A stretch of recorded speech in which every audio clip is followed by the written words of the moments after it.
I am 70 years old, a widower, and I never thought that the day I returned from the hospital alive would also be the day I felt most dead inside. After months of weakness after one surgery that nearly took me to the grave, I was released. I remember the nurse saying, "Take it easy, sir. No stress, your heart is fragile." How could I have known that stress was waiting for me at my own front gate?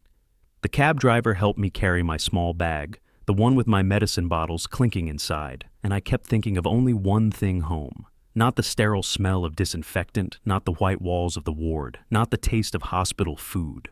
Home. The smell of roses. My late wife planted the armchair by the window, where I once read bedtime stories to my children, the old clock that ticked too loud, but reminded me of her presence. That was all I wanted, to open my own door, step inside, and breathe again. When the taxi turned into my street, my chest lifted with hope. There it was, the house I built brick by brick, the house I paid for with 40 years of labor. My heart skipped not from illness, but from longing. I pictured myself walking in, sitting at the table, maybe even hearing my children greet me with, "Welcome home, Dad." But as I pushed the gate open, reality slapped me harder than any disease. A man I had never seen before, tall, broad-shouldered in a cheap security uniform, stepped forward and blocked me. He didn't even smile. His eyes were as cold as stone. "Stop right there, old man," he said flatly. "This property is no longer yours. You don't belong here." At first I laughed. Not because it was funny, but because my mind refused to believe. I thought maybe he was confused. Maybe a new neighbor's guard had mistaken me. I tried to explain calmly, "Son, I've lived here for decades. This is my house." But the man shook his head without the slightest hesitation. "Not anymore. Papers say otherwise. You need to leave." His words echoed in my skull. Papers. What papers? My pulse began to hammer. I stumbled toward the door anyway, ready to prove him wrong, when I saw through the window something that made my knees nearly collapse. Inside at my dining table sat my children, my blood, the very people who should have been waiting with open arms after my fight for life. There they were, sipping coffee, chatting, relaxed as if nothing was wrong. Not one of them looked toward the gate where I stood. Not one of them moved to welcome me back. It was as though I had already been erased. Do you know that kind of pain? To see your own flesh and blood living in your house while you stand outside like a stranger? If you have ever felt abandoned by family type 1 in the comments, because that moment nearly broke me. I pressed a hand to my chest, feeling the stitches under my shirt. The nurse's warning echoed, "No stress, no shocks." But how can a man keep calm when he sees his life stolen right in front of him? I shouted their names. My eldest son turned his head slightly, just enough for me to catch his profile. For a second I thought he would stand up, rush to me, prove this was all some misunderstanding. But no. He looked away, lifted his cup, and took another sip. My own son. And in that silence heavier than 1,000 insults, I understood. This wasn't a mistake. This was betrayal. The guard's hand pressed harder on my chest. "Leave now. Don't make a scene." My throat burned. That is my house. I built it with these hands. I raised my trembling fingers, the same hands that once carried those children on my shoulders, the same hands that built every corner of that home. Yet the guard didn't move. He didn't care about my history, my sacrifices, my blood. All he cared about was the paper someone had signed while I lay helpless in a hospital bed. A paper that stripped me of my rights, of my dignity. Do you see the cruelty to wait until a man is weak, vulnerable, unconscious, even, and then rob him? If you agree that this is the lowest kind of betrayal, comment yes. Because that was the day I realized my own children had stabbed me deeper than any surgeon's scalpel. My legs shook. I leaned on the gate, staring at the roses my wife had planted. Some of them were still blooming red and defiant against the afternoon sun. I remembered her voice. "Promise me this house will always stay in the family no matter what." And I had promised. I had kept that promise until the day she died. And now the children she bore had spat on that promise, selling not only bricks and land, but the soul of our family. My eyes blurred, the world tilted. The guard muttered something about calling the police if I didn't leave. Can you imagine me, the rightful owner, threatened with police outside my own home? If you think that's madness, type 9 in the comments, because even now, my blood boils remembering it. I stumbled back to the street. The cab driver looked at me with pity but said nothing. Strangers passed by, glancing at me, probably thinking I was some lost old man who had forgotten his address. And in that moment, I asked myself a question that cut deeper than any insult was. I really just an old fool past his time? Was I meant to accept defeat, find some corner to die quietly, while those I raised enjoyed the fruit of my labor? Tell me, if it were you, would you walk away? Would you surrender everything? Or would you rise even on shaky legs and fight? If you believe a man must fight for his dignity, no matter the cost. Write fight below, because that is exactly what I swore to do.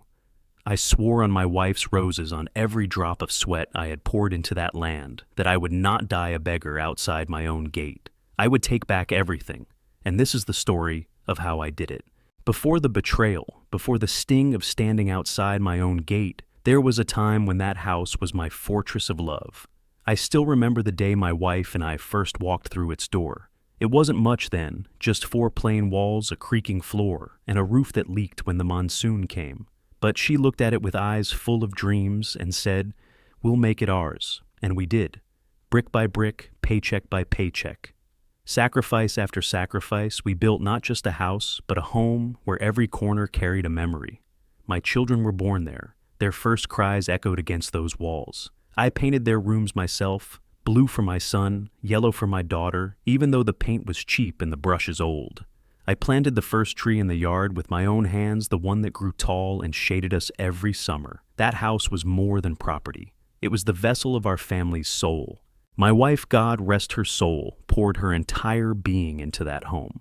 Every Sunday, the smell of her cooking drifted from the kitchen, roasted chicken, homemade bread soups that warmed you even on the hottest days, because love made them warm. She used to say, "A house is only alive when children laugh inside it," and oh, how they laughed. My son chasing his sister down the hallway, their small feet pounding the floor, their shrieks of joy filling the rooms. In those moments, I believed we were unbreakable. I believed that no matter what struggles lay outside within those walls, we were safe. When the children grew older, the house became the center of their milestones. First days of school, scraped knees, birthday parties with balloons taped to the walls. I worked double shifts, sometimes triple, just to afford those little celebrations. I remember coming home at midnight, exhausted, my hands rough and my back aching. But when I saw their sleeping faces and my wife's tired but content smile, I felt richer than any king. We didn't have much money, but we had dignity. We had each other. If you believe family love is worth more than wealth, comment yes right now, because back then, that was my truth. I used to think my children understood. I used to think they saw the sacrifices, the late nights, the times I went without a new shirt so they could have books for school. My son once told me, "Dad, when I grow up, I'll buy you a bigger house." I laughed then because I didn't want bigger. I wanted us together. My daughter once said, "You're the strongest man in the world." And for her, I tried to be. I carried their trust like armor. I believed foolishly that loyalty was in our blood, that betrayal was something that happened to other families, not mine. But time is cruel. Time erodes promises.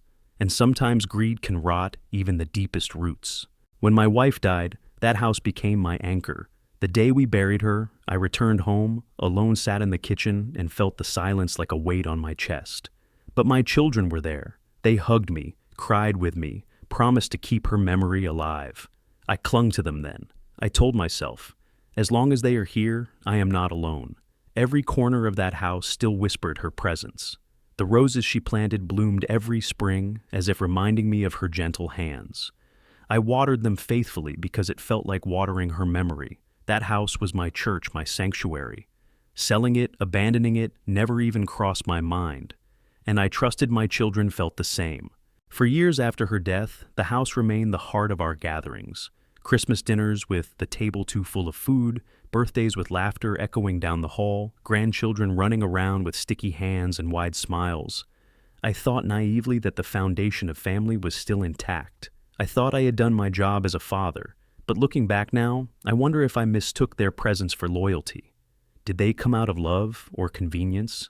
Did they see me as the pillar, or just the old man who held the keys to the property? If you've ever asked yourself whether your family truly values you or just what you provide, comment 9, because that question haunts me even now. I remember one evening sitting on the porch with my son. The sun was setting, the sky painted orange, and I told him, "One day this house will be yours and your sister's, but promise me something. Never sell it. It carries your mother's soul."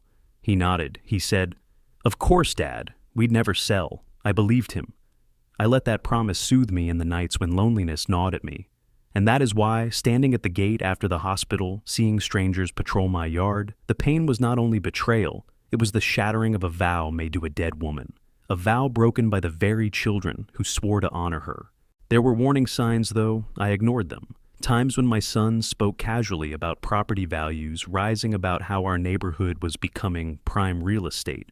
Times when my daughter mentioned how much easier life would be if they had cash for debts and business.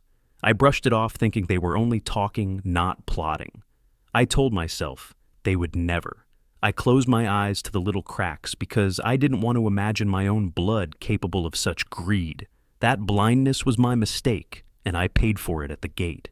If you believe sometimes love makes us blind, type OK in the comments, because I see that truth now too clearly. Looking back, the house was not just bricks and wood. It was a mirror of my sacrifices, my wife's love, my children's childhoods. It was where I sat by the window after work, where I read bedtime stories, where we celebrated victories and mourned losses together. Losing it was not like losing property. It was like being told my life's worth was nothing. It was like being erased from my own story. That is why I cannot forgive so easily. That is why the betrayal burns deeper than my scars. Because they didn't just take a house. They took the symbol of every sacrifice I ever made. So, when I tell you what I did to take it back, understand this. I wasn't fighting for money or land or walls. I was fighting for my wife's memory, for the dignity of every hour I worked, for the promise I made on that porch.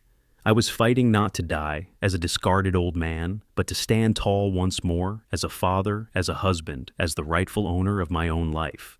And if you think dignity is worth fighting for, no matter the cost, comment "fight" right now, because the story is only just beginning. Looking back, betrayal never comes like thunder out of nowhere. It comes like a faint sound in the distance, whispers you try to ignore, until it grows into a storm that destroys everything.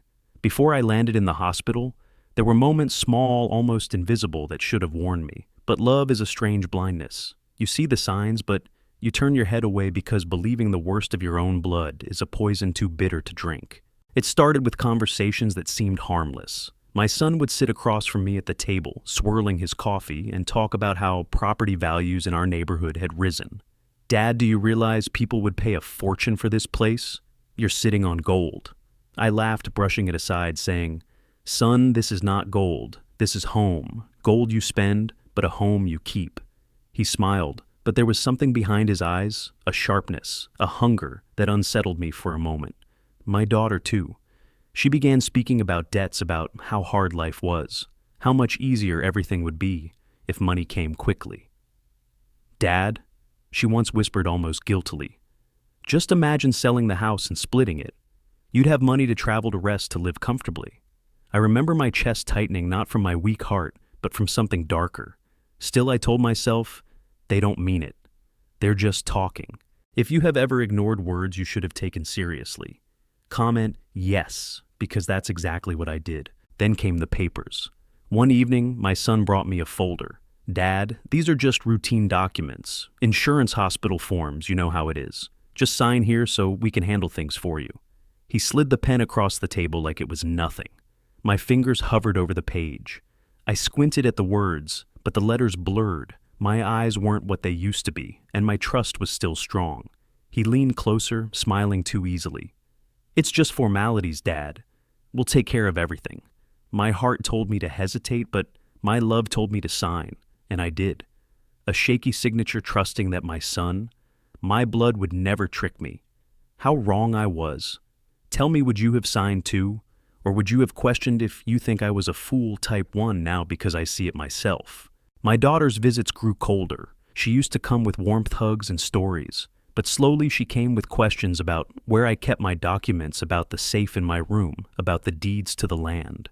She asked casually, as if out of curiosity, but her eyes darted, searching. Once I caught her in my study, rifling through drawers. She smiled nervously, saying she was looking for an old photograph. I wanted to believe her, so I did. But deep inside, a voice whispered, "Something is wrong." That voice I silenced because the truth was too painful to face. Then came the neighbors. Old Mrs. Ramirez stopped me one morning as I tended the roses. "Your children were here yesterday," she said softly, her brow furrowed. "They brought a man in a suit, walked around the yard measuring, pointing. Are you selling?" I froze. "No," I said firmly. "I'm not selling anything." She looked confused. Then why were they talking about prices? I laughed it off, thanked her, and walked away. But my steps were heavy. Later, when I confronted my son, he laughed.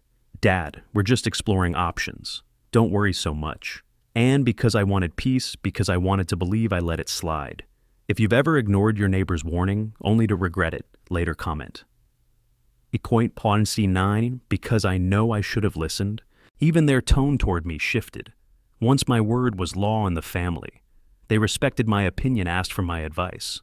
But slowly there were sighs, rolled eyes, impatient voices. "Dad, you don't understand how the world works now. Dad, you're too old to handle these things." Words spoken with a smile, but edged with knives. At dinners, they whispered among themselves, glancing at me as if I were a burden, an obstacle, not a father. I pretended not to notice, chewing my food in silence, staring at my wife's empty chair, and wishing she were there to set them straight. Sometimes I wondered, had I lost their respect when I grew weak? Had my wrinkles erased my worth? If you believe dignity should not fade with age type? Okay, because that's the truth I wish my children had known.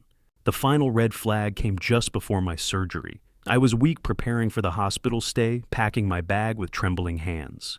My son insisted on keeping my wallet, my documents, so nothing gets lost.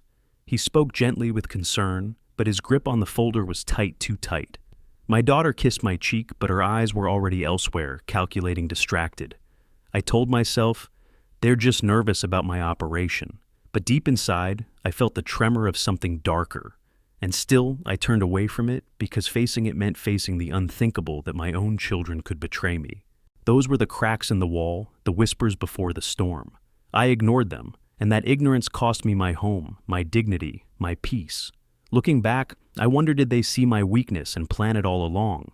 Did they wait for my heart to falter so they could strike? If you think betrayal is always premeditated, comment, fight. Because the truth is, when the storm finally came, it hit me with a force that nearly destroyed me. The day I learned the truth did not come with thunder or lightning. It came with silence, a silence so heavy that it pressed against my chest harder than any doctor's scalpel ever had.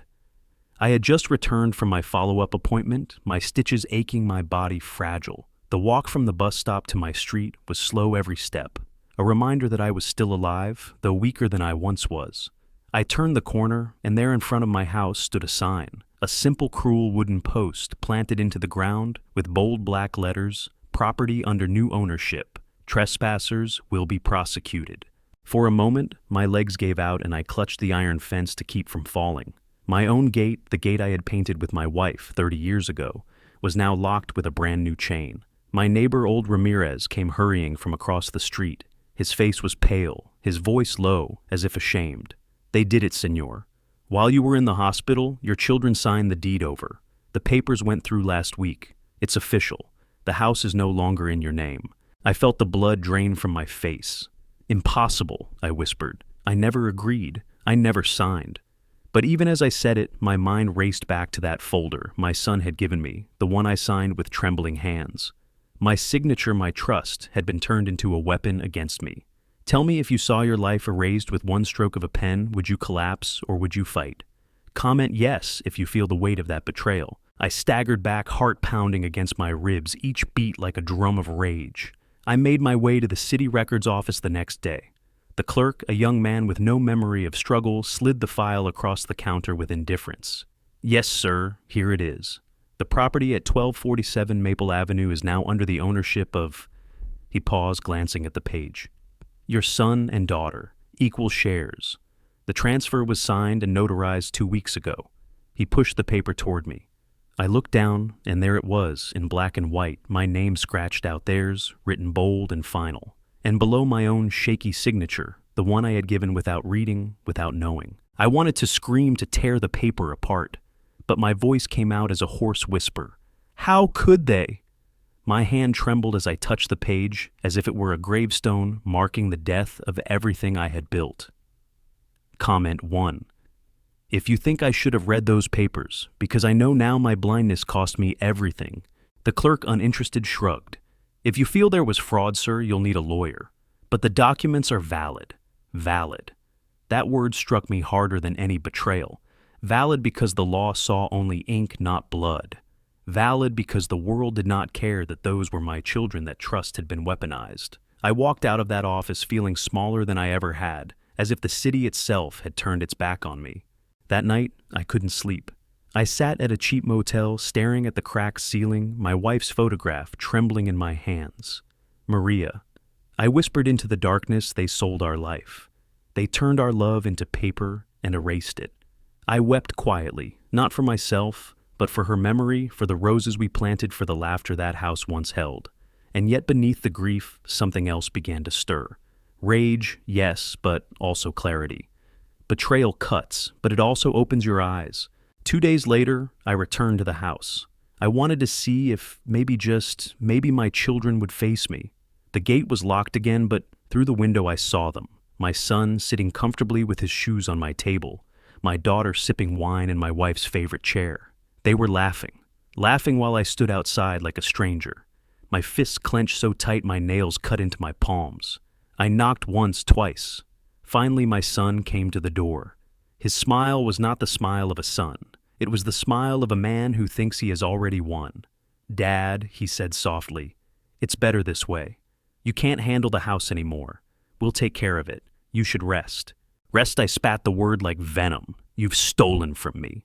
But he only shrugged, closing the door in my face. My daughter's laughter followed, muffled but cruel. I turned away, my body shaking. Betrayal was no longer suspicion. It was fact written in ink, sealed by law, and laughed at through my own front door. This was the moment my heart broke for the second time, not from illness, but from knowing my own blood had cut me deeper than any knife. If you believe children should never steal their father's dignity, type 9, because I swear to you, I felt like less than a man that night. But here's the thing about being underestimated. They thought my age, my weakness, my fragile heart would keep me down. They thought I would fade quietly into the shadows. What they didn't know is that betrayal, once exposed, doesn't kill a man like me, it awakens him. The early signs I ignored had now become undeniable truth, and that truth lit a fire in me that I hadn't felt in years. As I walked away from that chain gate, I made a vow, silent but burning. If they had taken my house while I lay broken, then I would rise and take back everything. They thought the story was over. They were wrong. The real battle was just beginning. Betrayal doesn't stay hidden once the truth has been cracked open. It spreads like fire through dry grass, and soon the whole field is burning. After the deed was stripped from my hands and my children had laughed in my face, I thought perhaps the storm had already reached its peak. But I was wrong. The days that followed showed me just how far their greed would go, and just how heavy the weight of a father's shame can become. The neighbors started to whisper. I couldn't step onto the street without feeling eyes on my back, without catching fragments of conversations cut short when I passed. That poor old man, his children kicked him out. I heard they tricked him into signing the papers. Imagine raising them only for this to happen. Their pity stung worse than knives. I was no longer seen as the man who built the house, who planted roses for his wife, who raised 2 children with his bare hands. I was the fool, the old man too blind to see betrayal coming. If you've ever felt the sting of shame in the public comment, yes, because that shame can drown you deeper than any ocean. I found myself wandering restless, unable to sleep. Nights in the cheap motel became torture. The sound of the ceiling fan felt like mocking laughter. I'd close my eyes and see my wife's chair occupied by my daughter, sipping wine with a smirk that didn't belong in that room. I'd see my son's shoes propped on the table I once polished every Sunday, and then I'd hear their voices telling me it was better this way. The echo drove me mad, so I began to watch them. A man pushed out of his own house has nothing left but eyes and patience. I would sit across the street in the shadow of Mrs. Ramirez's fence, pretending to adjust my cane or feed stray cats. Through the windows, I saw parties, friends coming and going, laughter spilling into the night. They were not mourning my absence. They were celebrating it. They had turned my house into a trophy, a prize taken by deceit. Each night the music grew louder, and each night my chest tightened until I felt my stitches might rip open again. One afternoon, I overheard something that struck me like a hammer. A realtor walked up to the gate, shaking my son's hand. Papers were exchanged, voices hushed but sharp. My daughter clapped her hands, her smile wide. They weren't just enjoying the house, they were preparing to sell it, to erase every trace of me, to turn the home of my life into cash for their pockets. Tell me, if your children tried to sell the very roof that held your memories, would you forgive them?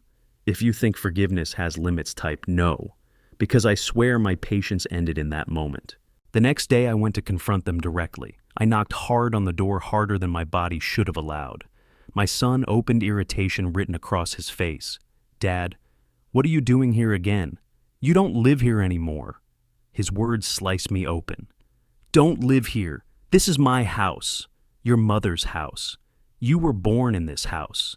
And now you want to sell it to strangers?" His jaw tightened. My daughter appeared behind him, arms crossed, her voice dripping with false sweetness. "Dad, please stop embarrassing yourself. You can't manage a house this size. Let us handle it. You should be thanking us." "Thanking you," I shouted, my voice breaking but fierce, "for stealing from me, for erasing your mother's memory, for turning me into a beggar on my own street."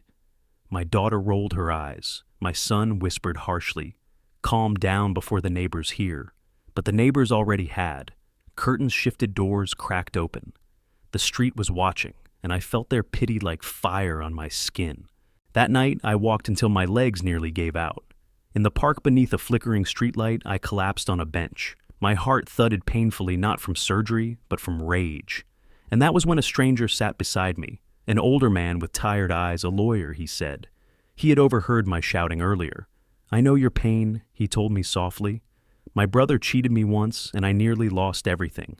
But there are ways to fight back. Fraud leaves fingerprints. Lies leave cracks. If you want to fight, old man, you'll need to dig." His words lit something inside me. For weeks I had drowned in betrayal, but here was a rope thrown into the storm. I gripped it with all my might. The next day I went to the notary office where the deed had been transferred. I demanded to see the witness signatures. My son had told me it was just formalities, but the names beside mine were strangers. Strangers who claimed to have seen me willingly sign away my house. I stared at those names, my blood boiling. Forged, paid off. A lie carved into law. If you believe truth always leaves a trail, comment 1, because I had just found the first breadcrumb. I began asking questions, quietly, carefully. I learned that the realtor who shook my son's hand had already lined up buyers. The price was 3 times what the house had been worth when I built it. They wanted to cash out, to leave me with nothing but ashes. But whispers reached my ears too, rumors of debts my daughter owed, of gambling, nights my son never spoke about. Suddenly their desperation made sense. They hadn't just betrayed me out of greed. They had betrayed me out of fear, out of hunger for money to cover their own sins. The more I learned, the heavier the nights became. Once I caught sight of them laughing with the realtor again, champagne glasses raised in my living room. Through the window, the chandelier glowed, the same one my wife had chosen decades ago. I stood outside in the rain-soaked, trembling, a ghost, watching his life be devoured. My fists clenched, my voice cracked. "Maria, forgive me. I should have protected what we built." The escalation didn't stop there. Soon I began to hear from distant relatives. A cousin called me, whispering, "Your children told everyone you gave them the house willingly. They said you couldn't manage anymore. They're painting you as senile, as too weak to know better." My chest burned. Not only had they stolen from me, they were now dragging my dignity through the mud, turning me into a joke among family. That night, I couldn't breathe. The motel walls closed in on me, and I thought my heart would fail again. But the anger kept me alive. Anger and the promise that I would not die a humiliated man. I began to write everything down. Every detail, every date, every face. I filled notebook after notebook with evidence, with the truth that one day would crush their lies. My hands trembled as I wrote, but my mind grew sharper. They thought age was weakness. They thought illness was defeat. But they forgot that time also makes a man patient, cunning, and unyielding. One night, as I stood watching from across the street, my daughter came out onto the porch. She looked right into the darkness where I stood, though she could not see me. She raised her glass of wine and whispered to my son, loud enough for me to hear, "He won't last long. And when he's gone, no one will question us." Those words sealed my resolve. They were not waiting for me to heal. They were waiting for me to die. But I wasn't going to give them that satisfaction. I was going to live, and I was going to fight. So the stage was set. They were spiraling into greed, debts, lies, and arrogance. And I was gathering strength, patience, and evidence. Two trains on the same track rushing toward collision. If you believe that confrontation is inevitable, when lies pile up this high, comment, fight, because the clash was coming, and when it did, it would shake everything. The night it all came crashing down began like any other quiet, heavy, the kind of silence that presses into your bones. I had been waiting patient as an old wolf circling in the shadows, gathering scraps of truth and stitching them into armor. My notebooks were thick with dates, names, whispers of debts, the forged signatures that mocked me. But evidence means nothing if it never sees the light of day. That night, I decided the time for shadows was over. I walked to my house though. The world insisted it wasn't mine anymore. The street was empty, the air cool, but inside I could hear the hum of voices, laughter, the clinking of glasses.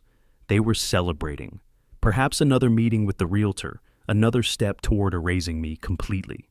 My cane clicked against the pavement as I approached the gate. My hand trembled not from weakness, but from the storm inside me. I lifted it, slammed it against the door. Once, twice, a third time loud enough to silence the laughter within. The door creaked open, and my son appeared. His smile faded the moment he saw me. "Dad," he muttered, annoyance dripping from his voice. "We've talked about this. You can't keep showing up like this." Behind him, my daughter's voice rang out sharp and mocking. "Who is it? Oh, let me guess, the ghost of the past again." Laughter followed, not just hers, but others too. Friends, strangers, drinking wine in the house where my wife once sang lullabies. I pushed past my son with a strength he didn't expect. "This is my house." I growled, my voice rough but unshakable. And tonight, we faced the truth. My daughter stood in the living room, glass in hand, her smirk faltering as she saw the fire in my eyes. I stepped into the center of the room, the chandelier's light falling on me like judgment. I reached into my coat and pulled out the stack of papers, slamming them on the table. Fraud, I spat. Forged witnesses. Lies inked onto my name. Do you think the world won't see? Do you think your greed will stay hidden? For a moment, silence. Then my son laughed a cruel, hollow laugh. "Dad, who's going to believe you? An old man with shaky hands and wild stories. The documents are valid. The law is on our side. The law," I hissed, "serves those who fight for it. And I will fight." I raised my voice louder than I thought my fragile lungs could manage. "Neighbors, family, come hear the truth. I had told a few people to be ready to watch, to bear witness." Slowly doors opened, footsteps gathered at the gate, faces peered through the windows. My children's confidence faltered as the crowd grew. My daughter's smile cracked. "You're humiliating yourself," she snapped. "Stop this madness." "Madness," I thundered. "Madness is betraying the father who fed you, clothed you, bled for you. Madness is selling the roof your mother died under to pay for your vices." Her eyes widened, panic flashing. "You don't know what you're talking about."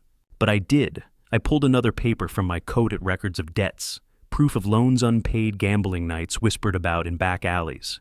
You sold me out, not for survival, but for greed, for your debts, for your hunger.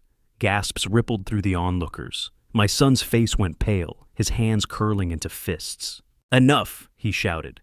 "You don't get it, old man. We carried you for years. Your hospital bills, your weakness, your constant needs. You think we owe you forever? You were a burden, and we took what we deserved." The words hit me harder than any knife. A burden. That was what I had become in their eyes. But instead of breaking me, the insult ignited me. A burden, I roared. I carried you when you couldn't walk. I fed you when my own stomach was empty. I built this house with hands that bled, so you could sleep under a roof without fear. And now you call me a burden. Tell me, all of you watching, am I the burden, or are these children the curse? If you believe dignity must never be called a burden, type yes, because I swear those words cut deeper than betrayal itself. My daughter tried to snatch the papers from my hands, but I pulled back. "You can't erase the truth," I snarled. Then from the back of the crowd, a voice rang out, steady, official. It was the lawyer, the stranger who had sat beside me in the park weeks earlier. He stepped forward, lifting his hand.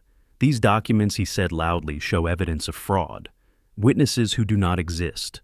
Transfers made under deception. This will not stand in court." My son's face twisted, fury boiling over. "You planned this?" he hissed. "You think you're clever? You think your little show will stop us?" He lunged at me, fists raised. But age had taught me more than strength. It had taught me patience, timing. I stepped aside his swing-cutting air, and he stumbled into the table, shattering glasses, wine spilling like blood across the wood. Gasps erupted around us. I stood tall, cane in one hand, evidence in the other. You strike me now, and the world will see you for what you are. Not children, not family, but thieves. My voice thundered through the house, shaking the very walls. My daughter's glass slipped from her hand, shattering on the floor. She fell to her knees, tears streaking her painted face. We just wanted a better life, she sobbed. We were drowning. A better life, I whispered, bending low enough that she could see the fire in my eyes. At the cost of your father's dignity, at the cost of your mother's memory, you have gained nothing but shame. My son straightened blood on his knuckles from the shattered glass. His voice was low, venomous. You may win tonight, old man, but you can't change the fact that you're finished. You'll die soon, and all this will be ours again. I lifted my chin, letting the crowd see the truth etched in my wrinkles. Maybe I will die soon, I said, voice steady, but I will not die betrayed, and I will not leave this house in the hands of snakes. You think age is weakness, but tonight, age is my weapon. Every scar, every sacrifice, every year I have lived was to build this home, and I will tear you down before I let you sell it. The neighbors erupted, voices rising in support. He's right. Shame on you. A father is not a burden. Their words crashed over my children like a tidal wave. For the first time, I saw fear in their eyes, not of me, but of the truth made public. The climax had come. The lies were laid bare, the facade shattered. My children, once smug and untouchable, now stood exposed, trembling under the weight of their own greed. And I, the old man they thought broken, stood taller than ever, holding not just papers, but the dignity they had tried to steal. That night I did not win the war yet, but I won the battle that mattered. I reclaimed my voice, my truth, and the respect of the world watching, and that was the moment I knew, no matter what came next, they could no longer erase me. The days after the confrontation felt like walking through the ashes of a burned field. The storm had passed, but the smoke still hung in the air. My children no longer met my eyes.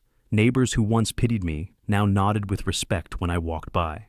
The papers I held, the evidence of fraud and deceit, had become my shield, and with the lawyer's guidance, I carried that shield straight into battle one last time. Court. The hearings were long, draining, and cruel. My son and daughter denied everything at first, their voices smooth with practiced lies.